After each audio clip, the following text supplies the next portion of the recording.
Good morning. Well, it's morning here on the West Coast. I should apologize to my East Coast friends. Good afternoon. It is Friday. And just wanted to touch base and say hi on this Friday and do a little follow-up from our live. I guess that was Monday that we last talked. I apologize. I've been wanting to do these more. I really enjoy interacting. That's what I always loved about being a talk radio host, is getting to interact, and that's why I like TV and everything else. I love connecting and communicating because it's something that's built into us. We are meant to connect. Good morning. Hi, Taylor Louise 73 and Allison. I'm going to totally Sarah Sarao. Don't mean to be mispronouncing anybody's name. So anyway, how's the feedback from my last live? Well, that's part of why I'm talking to you today. I wanted to follow up a little bit from the last live and add some other thoughts that I've been having about it as well. So thanks for asking, Ona Siripur.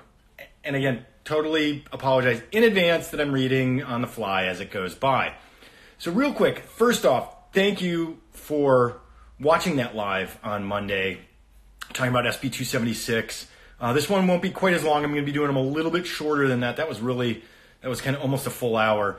It is, hi, Dr. Gurley. Oh, you told me your name in a message, and I don't have it off the top of my head. Anyway, so the feedback was good. And by the way, if you want to watch it, Instagram Live makes it impossible for me to move it to IGTV. I had to get a third-party app to rip an Instagram Live, and then it was too long to put on IG Live. It's on my YouTube channel. So if you look up Ethan Behrman Show, or it's like youtube.com/c/Ethan Behrman. That's my channel. So I put all my Fox News appearances up there. So my podcast will go up there too as video files. But you can find the full Instagram Live from Monday up on my YouTube channel. And by the way, favor to ask, subscribe.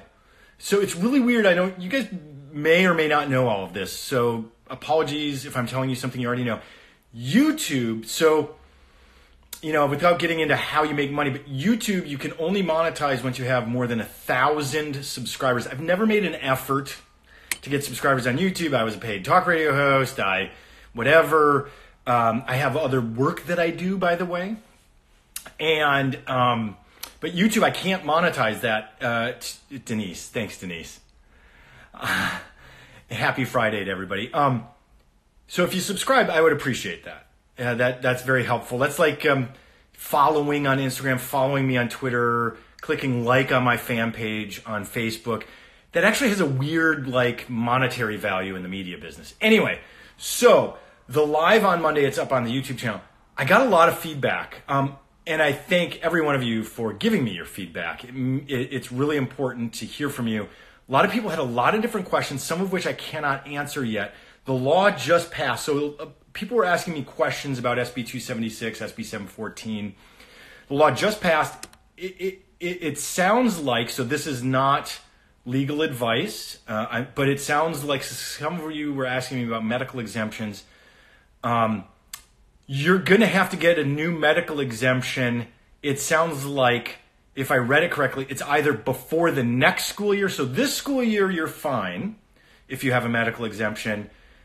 But before the next school year is when you have to get a new one that will be part of this big database that the state is going to run, and they have the right to revoke your medical exemption. So that's my reading of the law. I might have the date wrong. You might have 2 school years before you have to get a new one.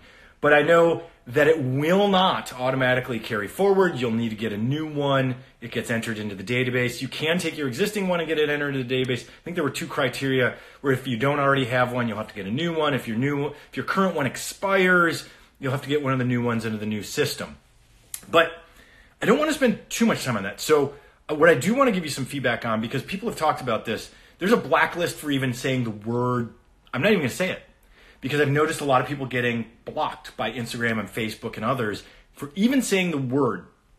You know what I'm talking about, what SB 276 talks about, what SB 714 talks about, SB 277. We talk about the CDC schedule with our kids, the number of shots that we get. So I'm not even going to say that word because that gets blocked. It's clear. It's evidence. We know it's happening. I've seen it firsthand. What I was going to say about that, though, sorry, is I still have to drink some coffee this morning. I definitely drink coffee, bulletproof style.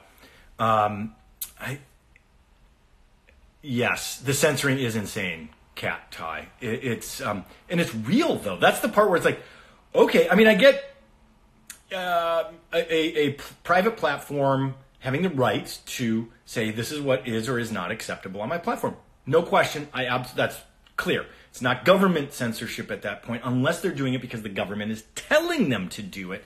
That's something different, and then there maybe is a First Amendment argument. But it's definitely happening. People had asked me, so there's it's not a written blacklist. I talk about people in the media. There's like a blacklist that happens where it's not spoken, it's not written, it happens. I've actually had media people talk to me about this. I told you this on the Monday Live. It's happening. So I actually am very deeply considering whether I even continue talking about this in the future. I had a contract that hadn't been signed, but it was a done deal. I did it before. This was a repeat for me to do. It was like a hosting gig. There was money, real money, to pay the rent and put food on the table involved. I had it canceled yesterday. There's no definitive proof that it has to do with me speaking up and being in Sacramento at that protest last week or my live stream on Monday. But I lost revenue for my family yesterday. It's real. And again, I can't definitively in black and white say they said because you spoke out, but it definitely contributes. The idea is, why did you cancel it now? Weird timing, coincidental timing. We just talked about it. You're on board with it, and then you canceled it. I didn't see that with Dr. Shiva's. I've been following him now, and you're right. My family comes first. Damn right. You know exactly what I'm talking about. Pardon me for saying that. But that is what's happening. All right. So I want to talk about on a bigger picture though for a second, because this is not political. There's my little dog. She likes to bark at other dogs outside barking. And you're okay, honey. I know. It's stressful to hear another dog bark. And shh. It's okay, honey. Anyway, sorry about that. Everything's coincidence. So I want to talk about something on a big picture, though. I'm a Democrat. I'm a liberal. And I know many of you are not. And I, again, embrace and support your right in our country. This is what it's all about, to have freedom of conscience. That includes religion, but that includes political beliefs and everything else. I support it. I might disagree with you, and that's okay. This is not political. I don't understand how some of this has become political. And it's all, I'm going to go down a path, and I'm not conspiratorial. This is factual, and we can show evidence of this stuff. It's about money. So we can talk about the words control and everything else. It's not about control. It's about money. So if I have a lot of money invested in something, you can say, oh, it's about controlling people for this. No, it's about money coming in. It's broader than the SB 276 topic. I'm bringing this up because one of the issues is parents know their children. We know our own bodies. And our society for the last 100 plus years is busy teaching us not to listen to our body, not to know what we're feeling, how we feel after we eat something, how we feel after we get a shot, how we're feeling after a surgery, whatever it is, how we feel after exercise. We're all built differently. We're all human beings. We're all part of the human race, but we're being taught not to listen to our body. We're being taught, just eat this, just take this, just do whatever. There's a formula for it and move on. That's the great word, bioindividuality. And it's our genetic makeup. We're all made up differently. This is why I talked about with SB 276, why I was so upset, is our immune systems are different. And I want to walk you through this. So first off, organic, non-GMO, I avoid chemicals as much as humanly possible. This is why I'm against plastic so much. Plastic pervades our entire environment. And then we consume it and we have no idea what we're doing to our bodies, other than it seems to be an endocrine disruptor, among many other things. So you have to be very careful. And our society has moved to this place where don't listen to your body, don't know how you feel. Pay attention to how your body feels after you eat or drink. Maybe you can have 2 glasses of wine and you feel good, and somebody else can have 2 glasses of wine and feel like absolute crap. So the person who feels like crap afterwards should never drink wine. But we know that the chemicals that we're using in our agriculture. I grew up in the Midwest. I grew up in farm country. I've worked for one of the biggest agricultural companies on planet Earth, helped design some of their computer systems. I've seen it from the inside. I've been into health and wellness my whole life. And I'm going to get some, we have microplastics. But every plastic, by the way, California Moms for Informed Choice, all plastic ends up being microplastic. So thank you for my son asking me for more message time, which he doesn't need during his school day. All plastic doesn't biodegrade ever. It just gets smaller and smaller and smaller into tiny, tiny, tiny micro pieces. And then it works its way through the entire food chain. By the way, when you buy sea salt nowadays, it has plastic on it. That's where we are with plastic. So how we look at the world, again, this is not political. This is about human life, human success, human thriving, and all of these things fit together into the SB 276 discussion. They all tie together. This is all interrelated. And it all goes back to money, because if I tell you to do something and eat a certain way, then I get the billions of dollars that flow from that. And that's what it's not dark, it's not conspiratorial, it's simple. It's people value, some people, to them, money is godlike to them, and they worship it, and they feel like they must have billions of dollars. I don't follow that, by the way, which is part of the reason I have some of the beliefs that I do. Is I believe in humanity. I believe in human beings. And where I'm going with all of this, though, too, is if you're concerned about things like SB 276, if you're concerned with the government telling you what you have to put into your body, all of this interrelates. So this is why I'm so strong pro-organic, non-GMO, anti-plastic. There are certain things that I can't do anything about, but I've removed plastic. I'm the weirdo now, and have been for 20 years. I've used totes as much as possible. I say no to plastic bags. I'll carry an armload of stuff. I get if you got kids and they're, look, I know how life happens. I'm never judging you. I'm never going to judge you on these things. But I want to go back to how we feel and how our society tells us that there are not exactly so many factors contribute to health issues. How we feel.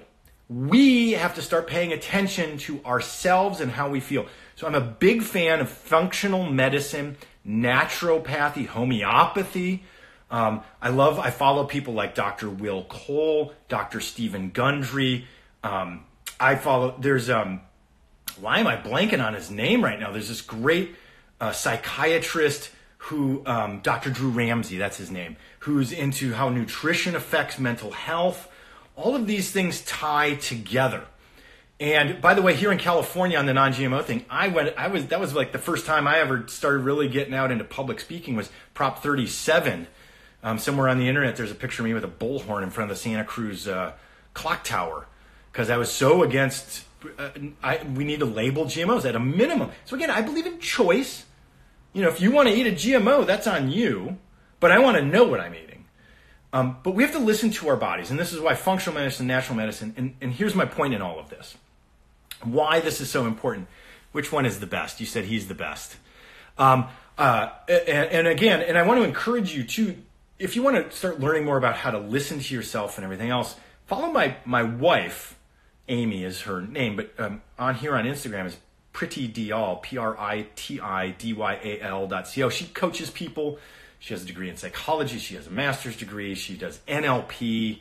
She's now neuro-linguistic programming practitioner, hypnosis, all of it. Kundalini yoga instructor. She's amazing. I don't know Kelly Brogan, but I'll have to, Dr. Drew Ramsey. Somebody else is pointing that. I love Dr. Drew Ramsey. I'm supposed to be interviewing him. I haven't been able to coordinate that. But listening to your body is so important. And here's a story I want to tell, how all of this relates. So, my whole life I never liked cashews. Hear me out on this. So I love nuts. I love almonds. I've always loved peanuts, which I know are not a nut or a legume. Don't get me into the detail. It's an argument for another place. But I've loved walnuts. I've loved almonds, peanuts. Again, I know it's a legume. I've really enjoyed stuff like that. And I never liked cashews.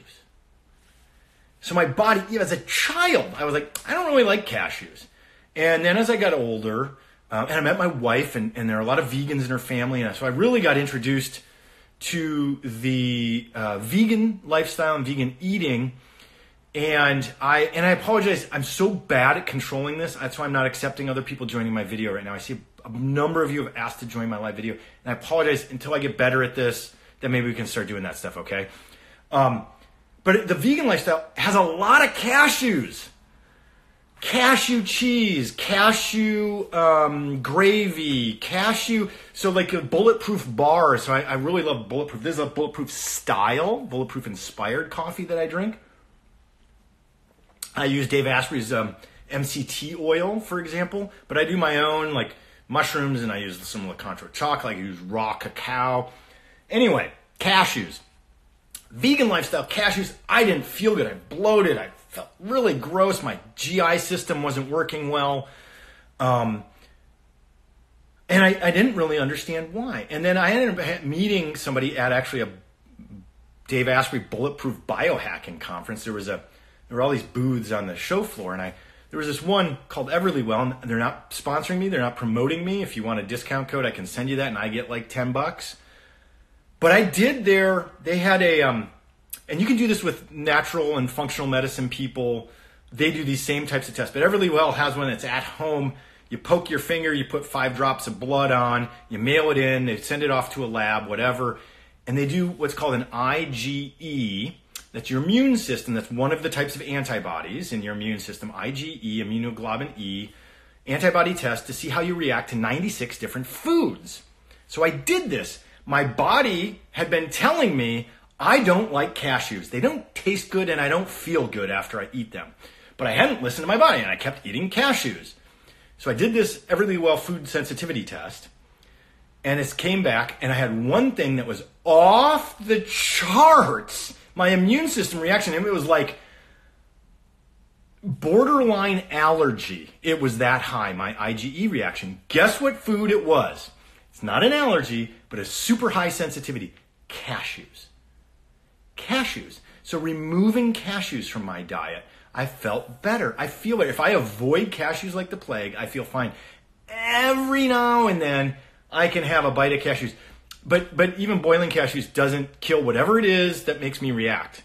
So, and yes, well, that's an interesting question that I let me answer that at the end. And I found some other foods that I never really liked. Peas. Well, that was a medium sensitivity to peas. Again, it's not a full allergic reaction. But if we listen to our bodies, I didn't like the taste of cashews. I didn't feel good after eating cashews. I didn't pay attention to that because our society tells us not to pay attention, to just do what they tell us. The doctor says this. The government says this is your food pyramid, which is totally screwed up, by the way. And I knew that eating certain types of carbohydrates were bad. And I'm just going to tell you one really quickly. It is so toxic. Oh, okay. And if you're interested, DM me. I can send you the code for a discount, and then I get $10 or whatever. But again, it's IgE. No, IgE is only full-on allergic if you hit a certain threshold.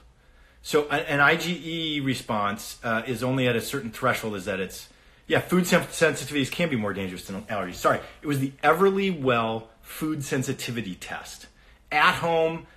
And they provide all this analysis after. It's a really slick website. It's cool. It's like $150. So it's not a full panel. You know, like when you work with Dr. Will Cole, he'll test all kinds of additional things. That's not what but I just wanted to know what my food was. And I've identified this with my kids and with my wife. We found what foods we're really sensitive to. And I know my wife did a much more detailed exam recently, a DNA test. that tells you some of these types of things as well with somebody she works with. But that's my overriding issue with everything that is happening in society right now with health and with wellness and with things like the V word. And you're just going to have to bear with me. I saw somebody actually type the full word in the comments. I won't say that word out loud right now because of the censorship that's going on. One size fits all doesn't work with the human being. One size fits all doesn't work. Except I can tell you this. What we've learned about sugar and all of the research and science I've been reading about sugar for the last several years, and I know Denise has been commenting on here, was one of my KGO listeners. I talked about this a lot. Oh, no, that's okay. I'm in no way scolding you for typing the V word. Please. Know that we're in this together. We're in this together. I am never going to scold you. I'm never going to belittle you. I'm never going to demean any of you ever. And if you watch my Fox News appearances, if you go watch my videos for years, I won't do that. I believe it's important that we're able to communicate with one another openly and freely. I may say that something that you post, so for example, please don't ever compare something to the Nazis. I find that deeply offensive until whatever group you're trying to compare to the Nazis or Hitler or Goebbels or whomever is openly trying to kill 12 million people because of either their religious belief or because of an immutable characteristic. The comparison is actually offensive. So I've interviewed way too many Holocaust survivors. Pink elephant, that's a great code word. El Candlo, that's the code word. Pink elephant for the V word. All right, got it. Pink elephant. So the thing about pink elephants is the government has a one-size-fits-all approach. Now, here's what's interesting.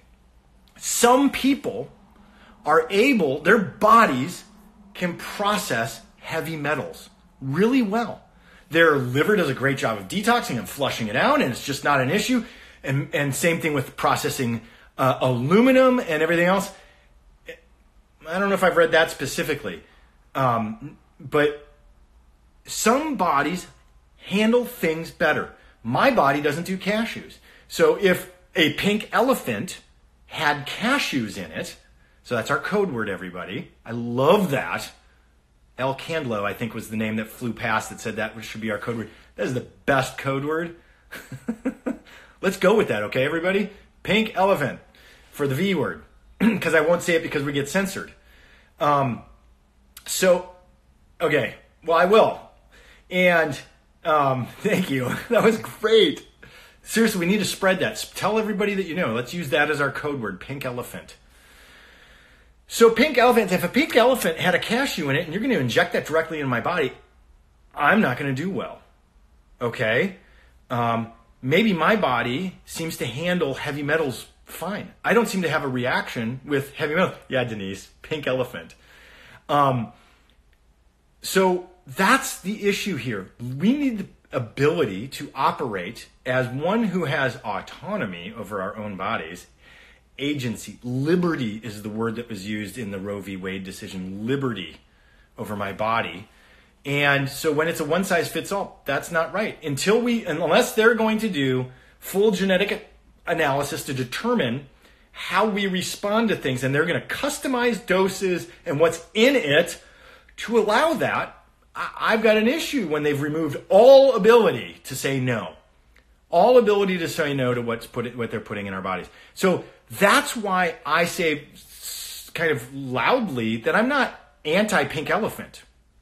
And that I have continued to get my pink elephants fairly regularly. Now with my kids, I've taken a very different approach, right? One of my children literally just has no issues with pink elephant. It doesn't seem to be the case. Now, we could be wrong, and maybe there will be some other analysis that shows otherwise.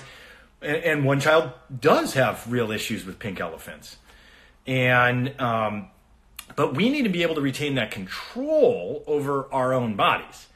And so I encourage that if you're interested in this pink elephant, and for those of you who have joined since we've started talking about this, hello, Corinna. We're using pink elephant as a code word for the V word, the word that's censored right now on social media, the word that gets you blacklisted for ever bringing it up.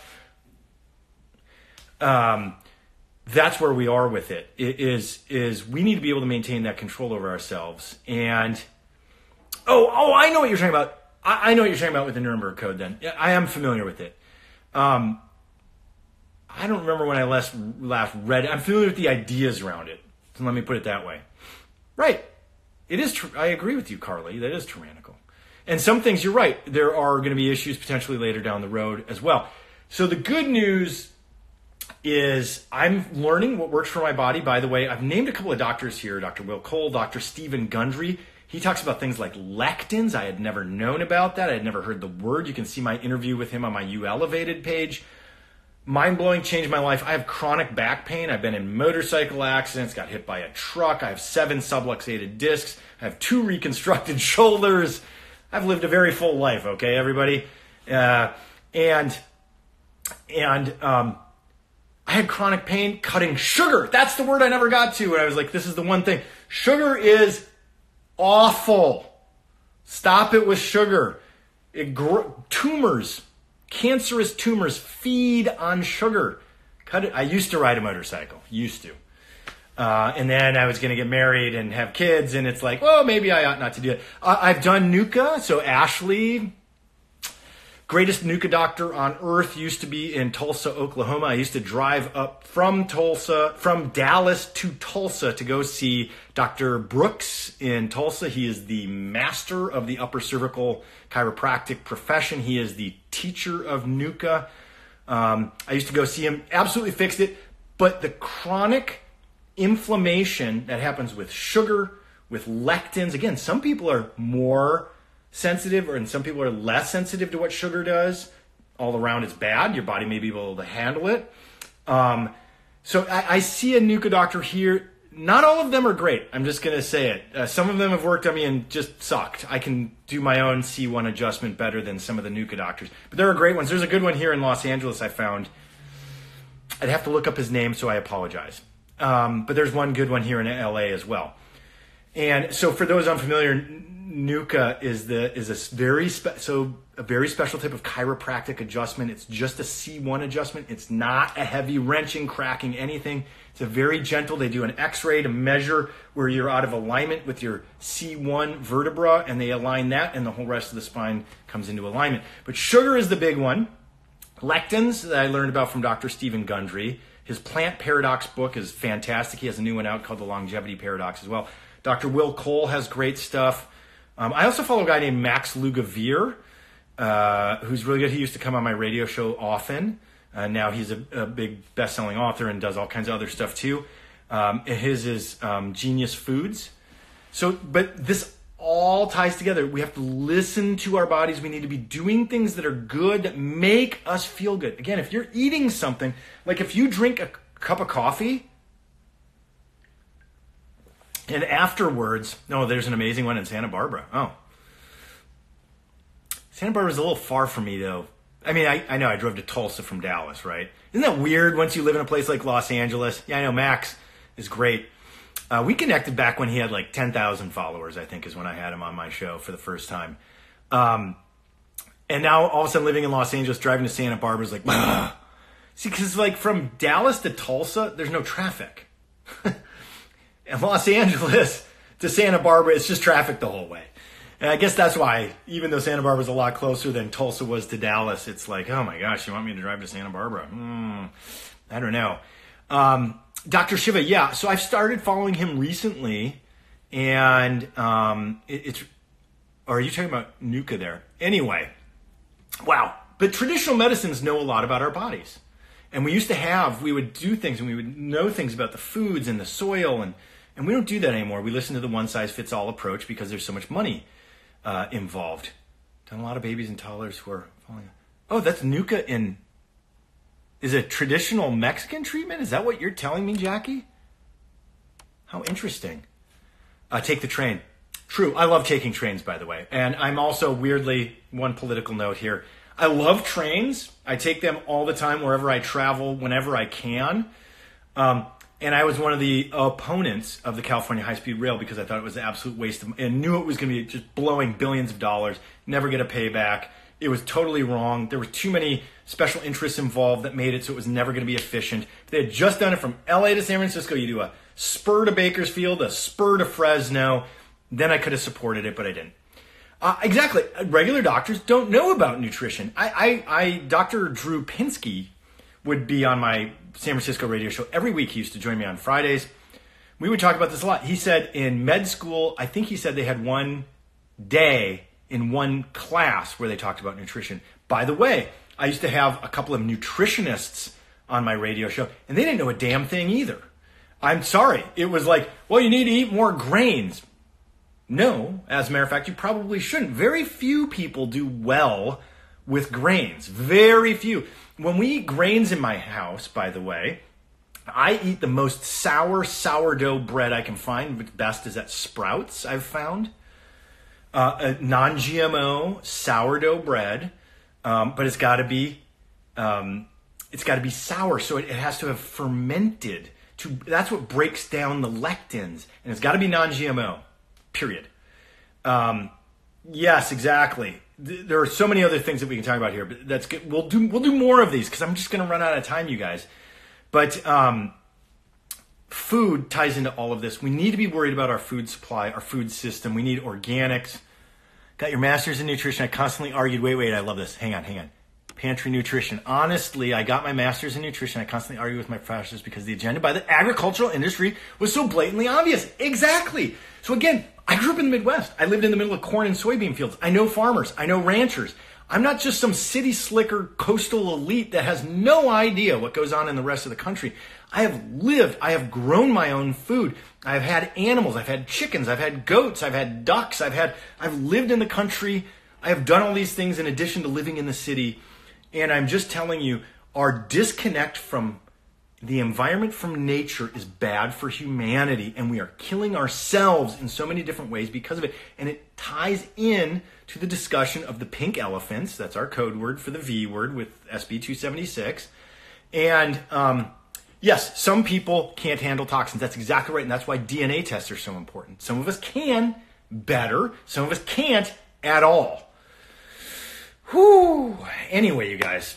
All right, so let me try and take one or two more questions here before I sign off for today, only because I'm just going to run out of time, so I apologize. Now, why did my keyboard come up and block me? Keyboard, go away. Keyboard, go away. There it goes. Okay.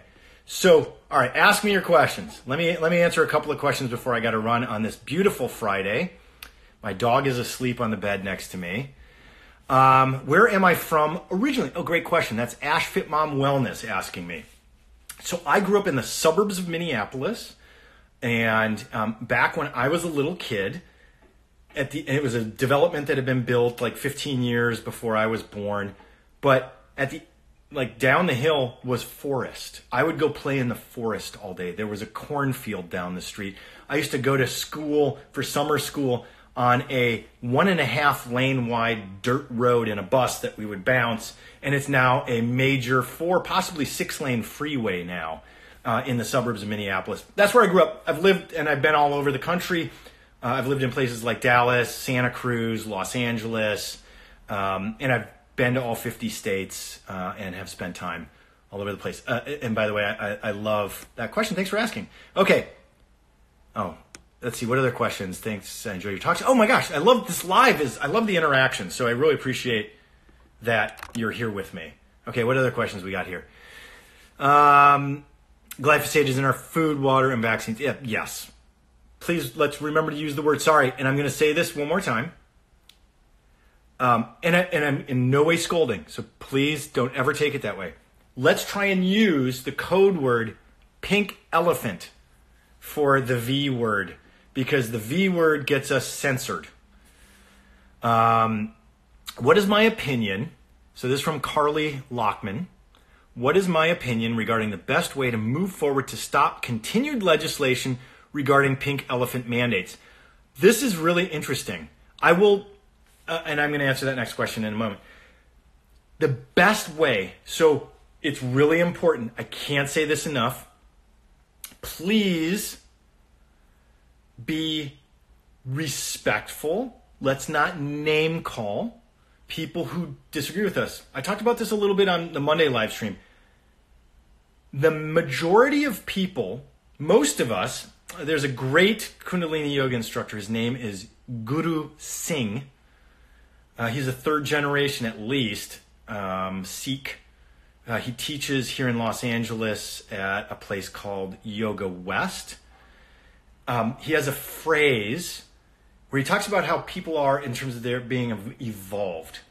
He talks about people are embryos, fetuses, and I believe the word is natal is his term for those of us who are a little more conscious, a little more aware. But most people are embryos. They're unable to empathize and see the other side. So the most important thing is to have some empathy, understanding that people are not going to necessarily see it your way. This is a huge problem we have in our society. It's not just on this topic of pink elephants. We have a really hard time seeing somebody else's viewpoint. That from their perspective, so this is common, we talk about a lot with, it's in the political realm of coastal elites don't understand flyover country and rural people have no idea what's happening in my neighborhood, for example. And then they don't, because if you're not living with homeless people around you, how do you know what it's really like to live with homeless people around you? Just like I've lived in the country, so on the Second Amendment, I'm just, we're not going to get into this, but I'm for certain types of gun control, even though I've been in the Army, and but I'm not totally anti-Second Amendment because I lived in the country where when you called 911, it would take 45 minutes for the sheriff to appear. I had to have home defense. So I'm not totally against guns, but I understand rational limitation of them as well. So that's what I'm talking about with the pink elephants. We need to continue making as many factual arguments as possible, support people. Don't name call people who disagree with you. It's really important that we try to have empathy for others, try and help them understand, tell it in a narrative style of what your story is and why you believe what you believe, and do it without name calling. I can't say this enough. Stop at the name calling. Stop at the demeaning statements toward the other side. Stop using over-the-top language for somebody you disagree with. We're human beings. We're in this together. We agree. I would wager if we sat down, we agree 95+% of the time on most topics. We have agreement. It's that 5%. It's great entertainment to disagree. But let's remember that in overall, we really are humans, and we're trying to connect with each other. Boy, I had so many questions come by. Let me try and answer another one. Oh, this was a tough, somebody asked if I was going to save this live again. I will. I found a third-party app. Instagram gives you no tools for saving a live like this. There's a third-party app where I can rip it, and then I'll post it on my YouTube channel. So please subscribe to my YouTube channel. Please follow me, on every platform that you can. That actually has like a weird value in the media. As a media person, they kind of consider how many followers you have. And YouTube, I can't monetize a YouTube video until I have over 1,000 subscribers. That's when you begin the monetization process. So I will do that. Thank you for speaking out about pink elephants. Thank you, Jenny. Jackie, Robert's Wellness. You are awesome referencing yoga. Oh, yoga is amazing. And there are many different kinds of yoga. So I will say this. I've practiced many different kinds of yoga over the years. The one that has worked best for me and is a really, really positive for women and is great for men too, but it really focuses on women is Kundalini yoga. My wife is an instructor. Again, it's pritidiyal.co here on Instagram. Please follow her, PRITIDYAL.co. Her link is in my bio, by the way, as my wife. I love her. And she's an amazing teacher. She's amazing. Right. And I love yoga in any kind. Any way to connect with your body, to understand it better, to calm your mind so you can think clearly and be mindful and in the moment, which we all struggle with, especially in our current society. I'm all for anything. I don't care if you believe that that's a morning prayer, if you're doing a morning devotional, and whether it's Judaism, Christianity, any other religion, Hinduism, Shintoism, morning devotionals, yoga, absolutely meditation of any form, do that because that's another thing we're missing. Yes, 2 ears and one mouth, use them proportionally. All right, guys, I am going to have to run. Do I foresee any federal legislation in support of medical freedom right now? No, I don't. I mean, I'm just being blunt, right? So can we change that? Yes. Can we get somewhere on that? Yes. If we do that, can we win? Yes. Do I believe that there are lawsuits regarding pink elephants that can help us overturn SB 276? Yes, I do. Talked to a couple of lawyers since that live stream the other day, by the way. And that's exactly the right phrase. Taylor Louise 73, you catch more bees with honey than you do with vinegar. Please remember this as much as possible in your day-to-day life. It's hard to do. I get that. And I'm guilty of it. I say this out loud as much for me as it is for you. We have to remember that. Kindness is the greatest thing. Kindness is how we connect with people. Kindness is how we form bonds and begin to understand each other. Kindness is my cute little puppy stretching right now on next to me. But remember the empathy side, because people will not see our side or your side. We may not agree on everything either, and I guarantee we don't. You should hear my arguments with my wife sometimes when we're debating a topic and it's, ooh, I feel really strongly about this. But the most important thing is to understand and love. Okay, so I got maybe time. I'm a traditional hatha teacher. Oh, that's fantastic. I love that, Jackie. Maine just got enough signatures to turn over a bill. That's excellent. All right, guys, I have to run. I apologize. I will try and do more of these. I enjoy talking to you here on Instagram. I'll try and do my lives. I'll save my more political stuff for Periscope and Twitter for the lives, maybe. But I want to keep talking about how we can be healthy and we can and live more fulfilling and thriving lives here. I'll try and grab maybe like Dr. Drew Ramsey to join me for one of these too, to talk about nutrition and mental health, and some of my other friends on this stuff. Yeah, send me a DM about the code. Thanks so much for that. All right, guys, I got to run. Have a wonderful weekend. Have a great Friday. If you're Jewish, Shabbat Shalom. If you're Christian, have a happy Sabbath. And I don't remember the right phrase if you're Muslim, so I apologize. I'll have to look that up. So next Friday, I could say it properly to our Muslim friends as well. All right, love you guys. I will talk to you the next time. And again, this live, I will end up putting it up on my YouTube channel. So check there, subscribe there, and it'll go up there. Thank you, guys. Talk to you later.